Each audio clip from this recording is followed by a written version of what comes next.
Magandang araw, Pilipinas! Ito ang Valiente News hatid sa inyo ng Office of the Vice President.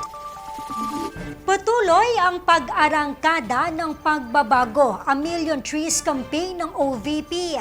Kamakailan, libo-libong mangrove propagules ang itinanim ng OVP Southern Mindanao Satellite Office sa Panabo City, Davao del Norte. Narito si Maribeth Adlawan para sa karagdagang detalye. Naglunsad ng coastal cleanup at tree planting activity ang OVP Southern Mindanao Satellite Office sa Barangay J. Laurel sa Panabo City, Davao del Norte. Katuwang ang lokal na pamahalaan ng Panabo at mga volunteers na kapagtanim sila ng humigit kumulang 3,000 mangrove propagules na nagsisilbing mabisang pananggal laban sa erosyon at malalakas na alon sa karagatan.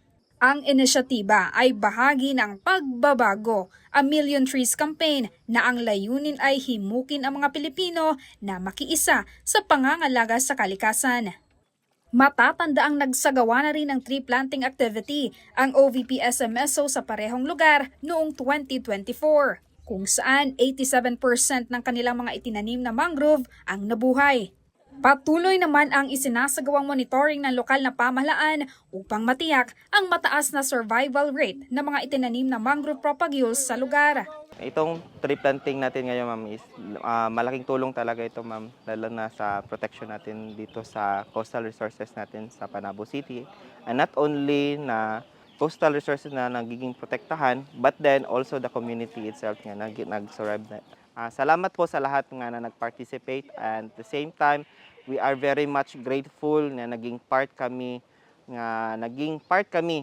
sa ganitong mga layunin. Simula nang inilunsad agad ang kampanya, umabot na sa mahigit 1,000,000 puno ang naitanim ng OVP sa buong bansa. Ang pagkamit ng mas matatag na kapaligiran ay hindi lamang responsibilidad ng iisang tao o ahensya.